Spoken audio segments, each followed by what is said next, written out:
Saya ingin memberikan warning, peringatan buat diri saya dan semua. Hati-hati Pak, Bu ya. Hari ini ada upaya untuk menjauhkan umat dari ulama. Ada yang caranya kasar, ada yang caranya halus.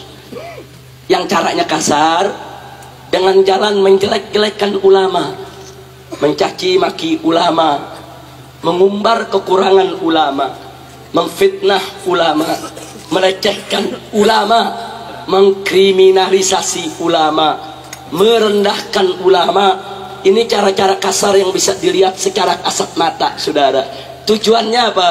Supaya umat tidak lagi menghormati ulama, tidak menghargai ulama, tidak memuliakan ulama, sehingga umat meninggalkan ulama. Inna lillahi wa inna ilaihi raji'un. Tapi ada juga yang caranya halus, saudara. Caranya halus, caranya nggak kelihatan dia benci ulama, caranya nggak kelihatan dia musuhi ulama. Caranya halus Pak, caranya halus Bu. Bagaimana cara dia? Perhatikan baik-baik saudara. Saya berikan beberapa contoh. Pertama apa dia katakan? Dia katakan, hei umat Islam, Islam itu agama yang suci, ulama itu manusia yang bersih. Karena itu harus hati-hati. Sedangkan politik itu merupakan ladang yang kotor, penuh intrik. Karenanya agama Islam yang suci, ulama yang bersih, jangan dibawa ke dalam ladang yang kotor, jangan dibawa ke politik. Maka itu jauhkan Islam dari politik, karena politik kotor, Islam itu suci. Karena itu jauhkan ulama dari politik, karena politik kotor, ulama itu bersih. Kelihatannya bagus gak? Bagus. Ayo jujur, bagus gak? Kelihatannya cinta ulama gak? Ayo kelihatannya cinta ulama gak? Ini halus nih caranya nih, halus nih saudara. Ini caranya apa? Halus, nggak kasar. Dia puji Islam, dia puji ulama saudara. Tapi hati-hati saudara, ini kalimat haqqin yuradu biha batil. Ini kalimat yang hak tapi tujuannya batil saudara. Tujuannya apa? Supaya Islam dijauhkan dari politik, supaya ulama-ulama jauh dari politik, agar para bajingan supaya bebas main politik saudara. Supaya para bajingan seenaknya masuk ke dunia politik untuk mengatur seenaknya bangsa dan negara, bikin undang-undang seenaknya, bikin aturan seenaknya. Nanti kalau mereka sudah berkuasa, masuk menguasai politik, mereka bikin aturan seenaknya, ulama yang ditekan untuk melaksanakannya saudara. Betul? Betul? Begitu saya mau tanya, cara mereka licik tidak? Jahat tidak?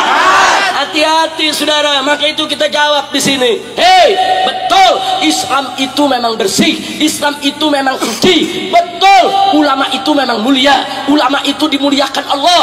Innama yakhshallah min ibadihil ulama. Ulama itu memang takut kepada Allah. Allah nyatakan dalam ayat yang lainnya lagi, yarfa'illahu alladhina amanu minkum walladhina utul ilma darajat. Allah meninggikan kedudukan para ulama. Betul, Islam itu suci, ulama itu bersih, Islam itu mulia, ulama itu terhormat. Betul. Tapi kalau kau mengatakan politik itu kotor, tunggu dulu. Politik itu tergantung siapa yang memainkannya. Manakala politik itu dimainkan oleh ulama yang mulia atas dasar agama yang suci, niscaya politik tersebut hanya ditujukan untuk mencari ridho Allah, hanya ditujukan untuk kepentingan bangsa dan negara saudara.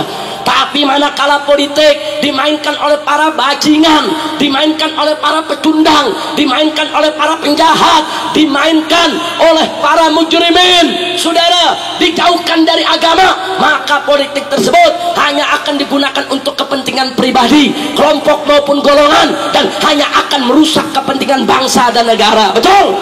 Jadi politik tergantung pemainnya saudara. Kalau yang main bersih jadi bersih, yang main kotor jadi kotor. Kira-kira jelas tidak? Jelas tidak? Nah, sekarang saya mau tanya Anda, mau politik kotor atau politik bersih? Politik kotor atau politik bersih? Pertanyaan saya yang berikutnya, apakah kalau bajingan main politik bisa bersih? Bajingan main politik bisa bersih? Bajingan main politik bisa bersih? Politik jauh dari agama bisa bersih? Nggak bisa, sudah.